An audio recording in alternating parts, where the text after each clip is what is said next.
they have committed $250,000 in matching funds to the Baltimore banner.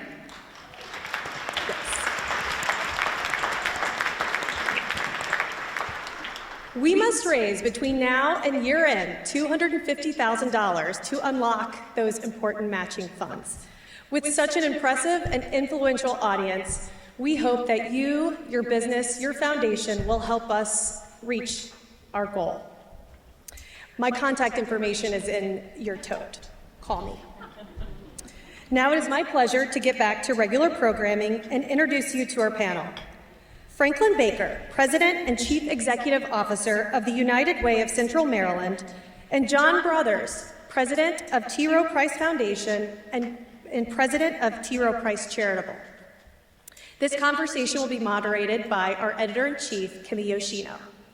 Please welcome them. Thank you, Sarah. And thank you both for joining us here today for this conversation. I would love to just start by throwing a question out to both of you and ask you what trends you're seeing in Baltimore philanthropy today. Thank you so much. The first trend I think most of us are familiar with is trust-based philanthropy. A second is the power of technology, AI, and the many, many variations thereof. Third is this hyperfixation on ensuring that dollars are going to support marginalized communities, particularly nonprofits with small revenues that are led by BIPOC leaders, Black, Indigenous, people of color leaders who often have less access to resources and power and boardroom presence.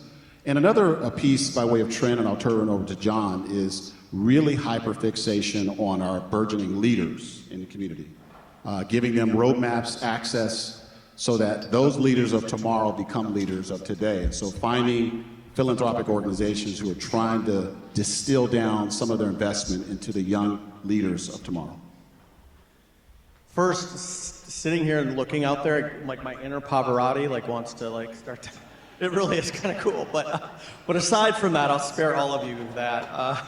What I would say is I think a trend that I think is notable, and Franklyn highlighted it, as trust-based philanthropy, which I think is right. I think the deeper version of that is if I thought about what happened in April of 2015 and the unrest, which was, for me, my first kind of month in Baltimore, and as a former, community organizer, listening to community is just kind of part of the DNA of my work.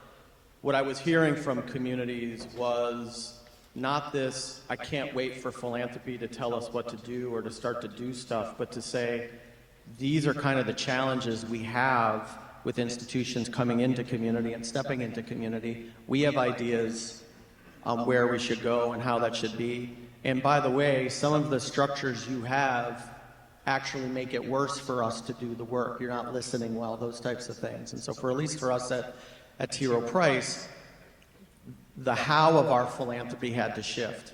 The way, which was as important, if not more important, than the actual dollars going in.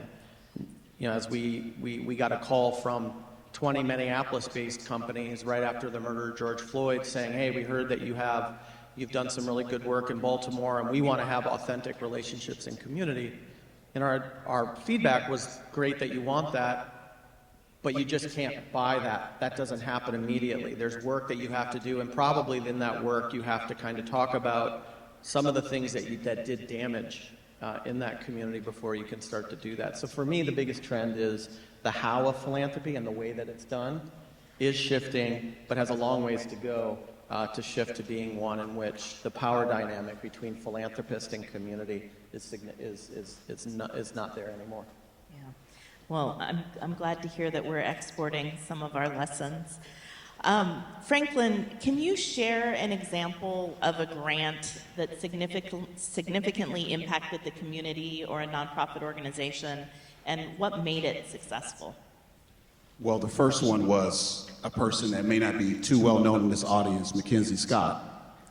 She gifted lots and lots of dollars to nonprofits throughout the country. We were one of the recipients in the middle of the pandemic, extremely impactful for our organization in terms of planning and expanding some of our work. in community. But secondly, this whole pandemic has introduced, and John and I in the back were talking about the power of the federal purse. We think about foundations and other groups, it's a very small fraction of the overall need. So this whole space of eviction prevention that just really was tough for lots of communities throughout the country at that time, we were in a good position to essentially assess the plight of those thousands of individuals in Maryland that were facing eviction and try to co-create solutions with lots of partners, right? DACD, the Maryland Multi-Housing Association, so many landlords and others, to come up with a process where we could literally in rapid succession process all of these eviction scenarios, utility payments that were needed, pre and post, right? So we were able to come up with a program called STEP, Strategic Targeted Eviction Prevention Program, mainly designed to be a bulk-facing approach as opposed to a case-by-case, tenant-facing approach, getting out millions of dollars to the tune of over $100 million during the pandemic to support over 15,000 households here in Central Maryland so they wouldn't be evicted. That was a boon for us in terms of a significant pivot to more and more focus on leveraging federal dollars to solve some of our local problems. Those are some big numbers of people helped. And this is something that we think a lot about at the banner, which is how do you measure impact on your efforts in Baltimore? Well, first, what I would say is that word impact, the nonprofit and philanthropic sector is highly jargony. So that if we were in a drinking game right now and the word impact was the word, we'd be drunk in 10 minutes, right? So it's a word that's used a lot. But ultimately, it's also a word that has been challenging in local communities. A vast majority of the organizations that every day wake up and get their fingernails dirty in our community are small to mid-sized grassroots organizations. In Baltimore, we don't actually have a lot of mid-sized organizations. They're really small. They don't have R&D departments. And they all are trying to count things for a variety of funders that isn't connected or synergistic. So I say that I guess I say the word impact is actually a word that belongs to community. It doesn't belong to philanthropy. Our job is to help local organizations be strong at learning. No one is sitting in any community in Baltimore and saying, I can't wait for John Brothers to tell me what impact is. They know their work and their community well. Our job is to help them develop the infrastructure so that they can be great learners, so that they can step on the scale today and say, this is where I want to be. And for us, our job is to fund the infrastructure that helps them do that. So impact is their word, not mine. A question for both of you. A lot of people come to you looking for help to bring their visions to life. They want your support, they need your support. But what do you need from the community and from local businesses? Well, I know in philanthropy, at least for me, all my jokes are funny and I'm way smarter than I really am. So I just know by the nature of the business that I am that that's a dynamic. I can't get to true community partnership unless I'm seeing eye to eye. And so when I meet with a community organization, I love working at T-Rowe. A lot of marble and wood there, though. When I bring community groups there, they act differently. They're wearing their Sunday best. So we always go into community to make sure that we have our meetings because we need to be in a conversation with community that is real, that they're not putting on their Sunday best. I've run nonprofits. I've gotten soup from the ladle. I've been a beneficiary of nonprofits. And I know where the bruises are with organizations, and those bruises are okay. So I would say to nonprofits, be as real as you are every day, that the pomp and circumstance actually makes it more challenging than getting really underneath what organizations are going through and what they're trying to do day in and day out.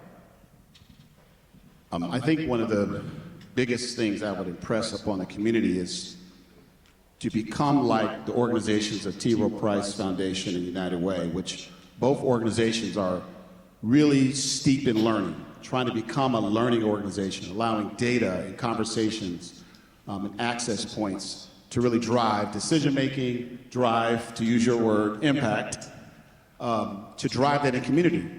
And one of the things that is really compelling for nonprofit providers, government officials, legislative partners, company leaders like T-Rowe and others, is understanding the populations we're striving to support, right? And there's this term that some of you may have heard of called ALICE. It stands for Asset Limited Income Constrained Employed. 38% of the population of the households in Maryland are ALICE. In Baltimore City, 53%, over half of the households in Baltimore City, they're working hard, they're just struggling to make ends meet. Household of 4 in Baltimore City, it takes $73,000 or more just to get by, let alone thriving, right? So getting the general populace and company leaders and those who are policymakers to understand the importance of knowing the populations in our community. And United Way of Central Maryland has done lots and lots of work, not only trying to promulgate this important report, other reports like it, like the Benefits Cliff report, the Cliff dashboard. It's so many reports that are really helpful for the community to better, in a more effective, laser-like fashion, target where the gaps are and also understand where are the best practices happening, not only in Maryland, but also around the country. And how can we actually transport those best practices into a community in West Baltimore, in Annapolis, in Harford County, all throughout our region, and then co-create solutions, as John was just alluding to, with neighbors, with residents, not bringing something to them or for them, but co-create solutions with them. That's really, really important as a key driver for effective change in community.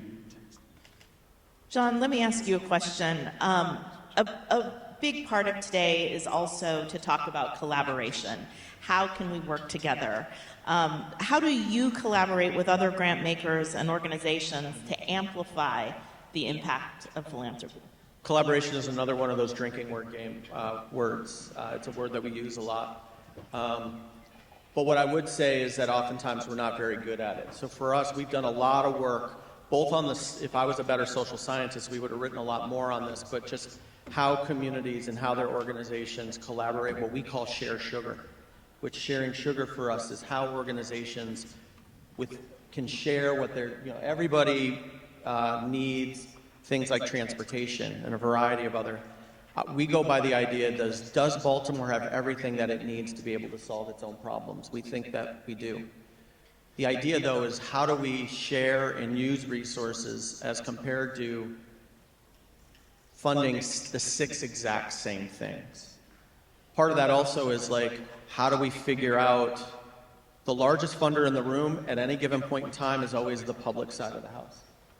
And we're going to have Secretary Buttigieg here later talking about probably infrastructure. If I look at the safety net and the way that resources go in from the public side to fund the safety net, we are spending those dollars the same way today as we spent them 20 years ago.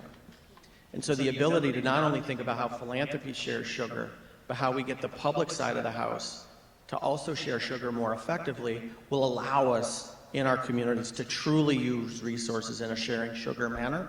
Right now, what's happening is we have a lot of siloing, and philanthropy is 18% of the safety net. We cannot solve these issues with more philanthropy. We can solve these issues with a better approach to sharing sugar, both on the philanthropic and the public side of the house. I like that phrase. Let me close out this conversation by asking you a final question. Both of you, what do you see as the biggest need in the region today?